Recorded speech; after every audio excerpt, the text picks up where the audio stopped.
Ladies and gentlemen, K-Kim here. Welcome to the market update, the weekend analysis.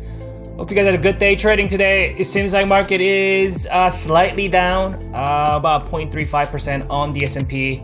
On this video, I'm gonna try to figure out, looking at more of a longer term, what we can expect going into next week, possibly, early February, as we've been grinding higher ever so slightly since pretty much mid-November here. So we're gonna be talking about Spider today, Qs, VIX, gold, and Bitcoin, and it is all coming up right now.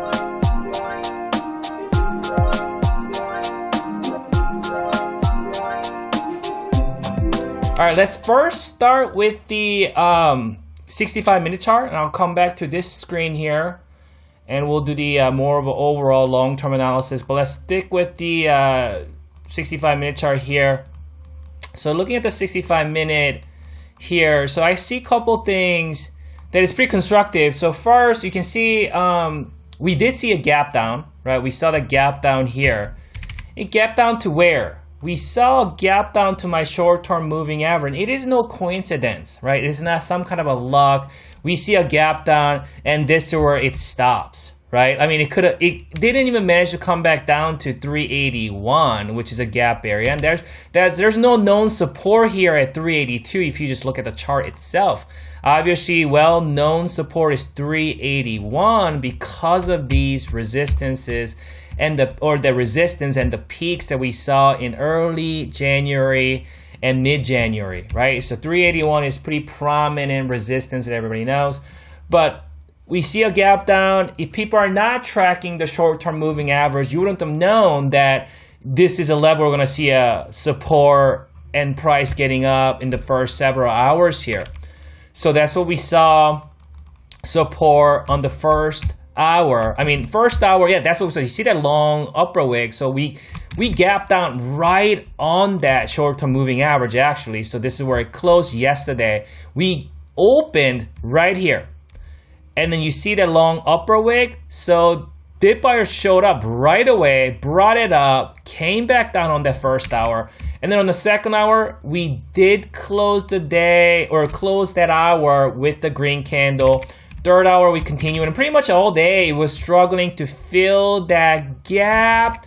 But it looks like on the last hour, bulls got up and filled that gap here, right?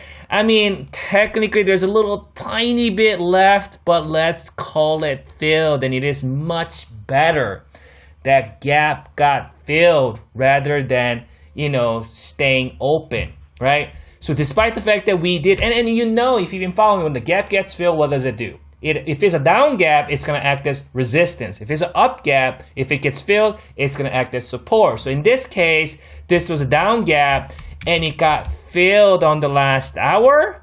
And soon as that got filled, it acted as instant resistance. This is the reason why we did see a little bit of red candle there on the 6th hour. So, looking at this, we're still above the short-term moving average. I think if we can stay above the short-term moving average, maybe something like this, there's a good chance that I think the buyers can bring it back up here.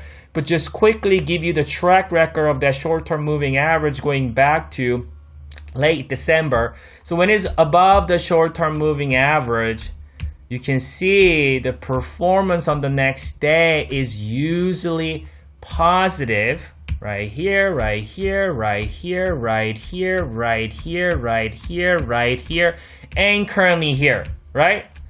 So when we look at this, we could say that we want to give benefit of the doubt to the buyers. As of today, as of now, things can change on Monday morning. If we can stay above my short-term moving average, I think, at least in the first couple hours on Monday, I think there's a good chance buyers want to bring it back up. But it's not a huge deal if we do lose it. I think because then we do have 381 as pretty solid support, because that's probably gonna want to act as a pivot, because it's actually a resistance. hasn't retested as a new support, maybe, if we do see a little bit more strength to the selling side on Monday, then bears want to retest at 381, and that's the level of support there. Let's check out that oscillator. So when we check out that oscillator, the oscillator is definitely pulling back, right? And we saw similar. We saw something similar here also, and here. And those three occasions, what we see is price moving sideways, and currently I have to say price is moving sideways above that 381, 382 support, right? This essentially is a bullish signal looking at things, not in the short term though, more of a midterm, right? So there might be some kind of little pullback along the way, maybe.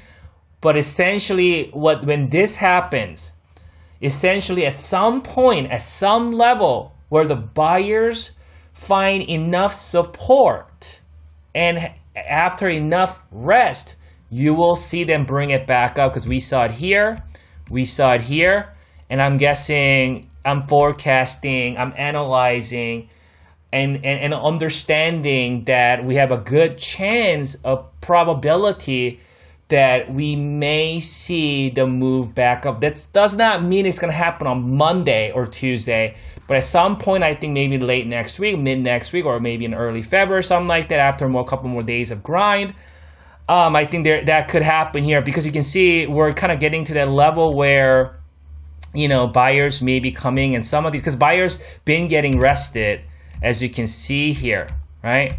Let's go back to the daily chart, and let's talk about more of a longer term picture here. So you can see here on the daily, we've been tracking this rising pivot. That's a prior resistance, and looks like acting as support. And we've been talking about, if you've been watching my weekend videos, we talked about the further the price goes away from the pivot is better for the bulls. Why?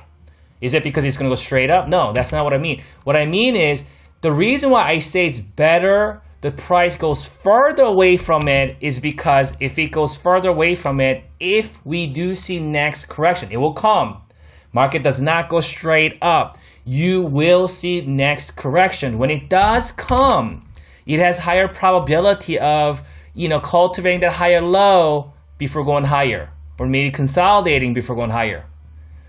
Because that's why it is important that the price stay higher, away from that rising pivot, because sometimes what it does is it kind of stays around it a little bit and it can fall right back in. You've seen that happen before. It can fall right back in like this, because that we want to see kind of definitive higher high, right? And we want to see this thing breaking well above that pivot, because these pivots did incur some damage. We see that here and here, but something changed here where we saw 10% and 8%, but nothing crazy like these.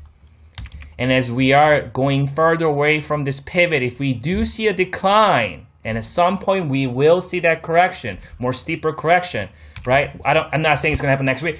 This may keep going higher until 400, and we want to continue to give benefit of the doubt to the buyers. But as this thing goes higher, if we do see a correction, they'll give us an opportunity at some of these levels to maybe even accumulate. And maybe in the summertime, we see something like this before this thing making a run in the second part of this year. So at this point, I think I want to continue to give benefit of the doubt to the buyers in the long term. We do have these well-defined higher lows and higher highs. We're currently cultivating, continuing to establish that higher highs there, continue to make the new all-time highs as this market is running to, we're not truly like running, we're like grinding higher. But again, that's how buyers operate. I want you to not take, and I've said this many times, I think I even said this back in May and June, market grinding higher, you do not want to mistake that by thinking that that's looking weak.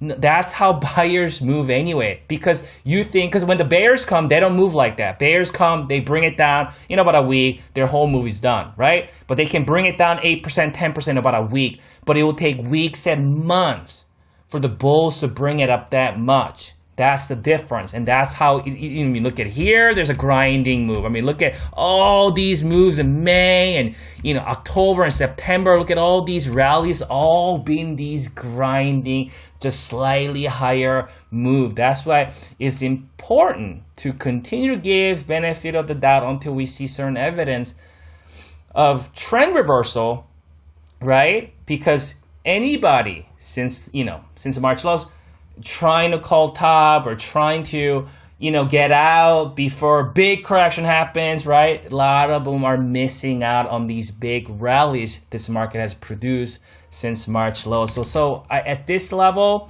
let's zoom in a little bit here. Maybe we'll just do a little bit more better look here, zooming in. So you can see at this level, you can see this gap is still open. Last time when the gap got filled, it did act as support here and this thing continued higher. This is why gaps are good, because when the gap gets filled, it just provides another support, right? Same thing happened here. Right, you can see, let's see here. There's a gap here, right? There's this gap. Do you see that gap? See this gap? That gap got filled on this day, that big red candle there. How many bears were calling that was the top, right? But then once that gap got filled above my short-term moving average, what happened? We moved higher. And while it was moving higher, what happened? We opened up this gap.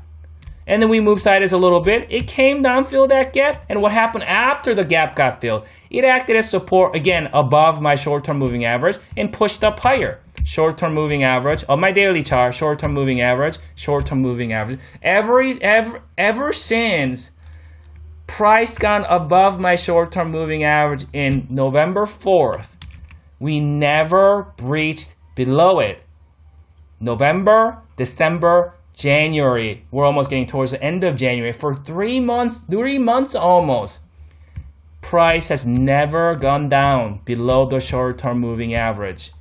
That's what I mean when I say benefit of the doubt goes to the buyers. It never means it's going to go straight up. It means when we do see a pullback, it is pulling back to cultivate that higher low. You see another gap here.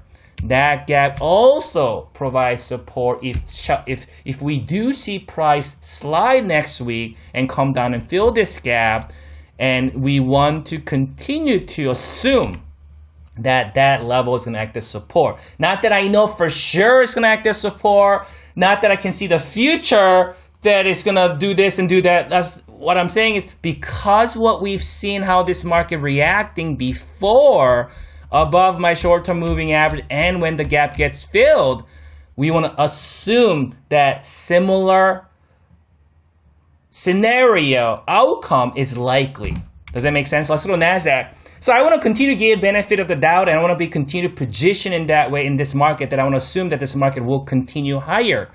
So Nasdaq, we saw a nice up move here, and then we saw a sideways move. Sideways move is always a good thing. Why? Because that's what we call correcting through time. See, most people do not understand. I think a lot of bears, they reject this. They think if you don't see 30, 20% corrections, that's not correction.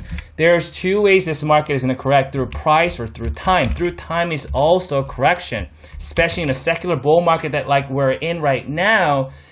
You will see a lot of these kind of sideways correcting through time, because what most people feel very, for them, like a lot of new retail traders, new or old, a lot of retail traders, they always want the best, perfect, quote unquote, best price. If you look at it now, this was definitely a best price on my midterm moving average, but it doesn't feel like it's best price. It feels like this market is way, way high, and they say it should, quote unquote, should see further pullback, not understanding this market can also see a correction through time, right? This is the reason why I was buying not only, tech stocks, but also I was buying call options on Qs, right? I'm still holding a lot of that today. And when I go long, though, with call options or buying stocks, I never know if that's going to be that perfect bottom. I never do. I always tell myself, okay, I'm gonna go long here somewhere. I can never find perfect, but I might have gone long here. I might have gone long maybe here, somewhere in that vicinity.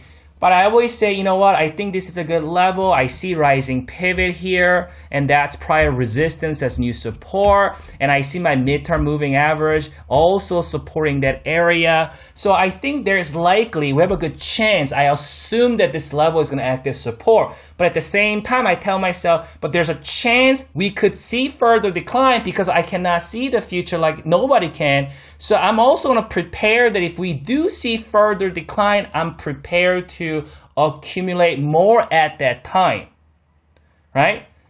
But it turns out when I accumulated here and here, it turns out that's the low. It never got any lower. And again, all of that, this decision was made because when I looked at rising pivot and my midterm moving average that active support here, it came back down to active support, which is coinciding with my rising pivot. And I kind of felt like, you know what, I think a lot of people are looking, a lot of people are calling the top, a lot of people are saying the Nasdaq cannot go any higher. And now I'm going into like psychological analysis, right?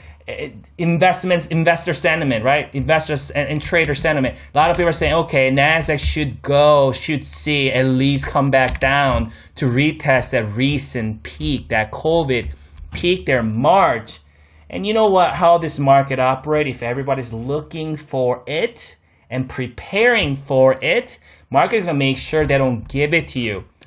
And so market then decided that it's going to do what? Correct through time, right? That's a nice consolidation. Make a move, correct through time, and then now we're resuming with this primary term uptrend. Do I know how long it's going to continue? No. I didn't know here, right? I didn't know here when it's gonna, because I never try to call the top. I don't know here either. I don't know how long it's gonna continue. But what I'm gonna do is I'm gonna continue to assume that it can continue to move this way. And you can see I have a shorter term moving average on my daily chart and my midterm. And you can see my short term moving average has been on point every single time.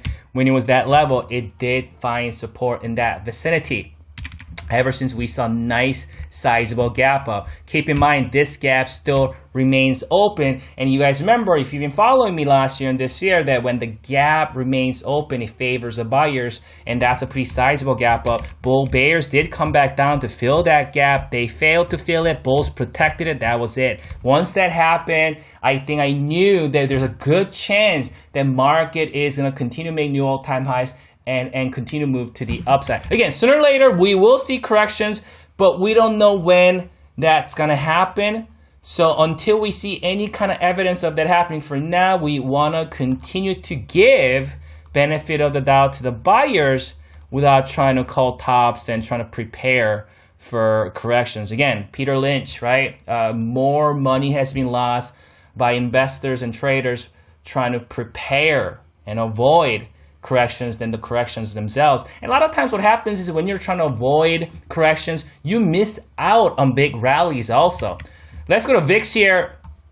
So VIX, it looks like, it's taking so long to fill that most of this gap. I mean, we got filled a little bit here, we filled a little bit here, but mostly just grinding here. And that's not a bad thing. As the VIX grinds and sideways, we see the equities making a move. Again, I said this before, I'm going to say this again. Do not make your VIX analysis to be your main focus. VIX analysis, don't ever try to time the market by looking at the VIX. VIX should be just a little supplement for your main analysis when you look at the indices. So let's go to gold.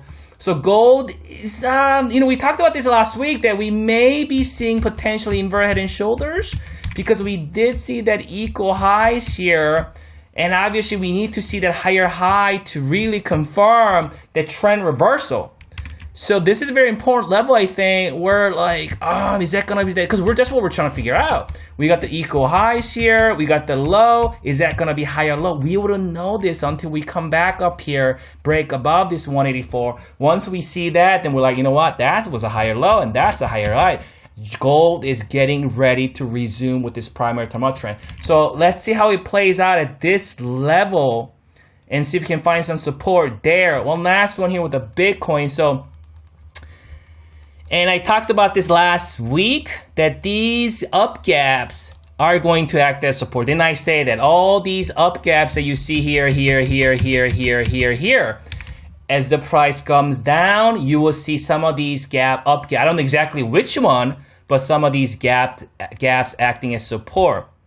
So you can see this gap right here acting as support. You see that there's an up gap right here.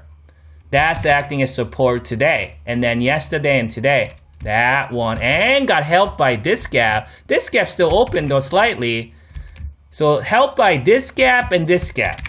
This is why you cannot ignore gaps. So that up gap is filled, and then we opened up this gap, because remember, that's where it closed and that's where it opened. So today we gapped up a little bit, so that gap is open. I actually see another pivot here, similar to how I saw this pivot, right? You guys remember this pivot when it was trading at merely like tens? You guys remember when I went long here? So I see another pivot here. Let me do this. And I'll end the video with this. How did I do? Oh yeah, I think. Yeah, so there's that. Yeah, there. I see that pivot right now. We didn't. Here, let me refine it. Okay, so you see how I got that pivot, right? That's a resistance. Resistance, support. Right? That's a pivot. This is just rising uptrend support. So that's that. We got this too. We got one pivot. We got the support there. So right now we haven't gotten there. We actually find support right on this support area on Grayscale Bitcoin. We did see a gap up, so that's another plus thing here. So if we come back down, gap below this or something like that, or bears want to like maybe bring it down to fill this gap, it's going to be met with that rising pivot and the support. And the next level of down gap that bulls want to fill is this right here, right? So we'll see how that plays out this coming week. Enjoy your weekend, and good luck trading next week.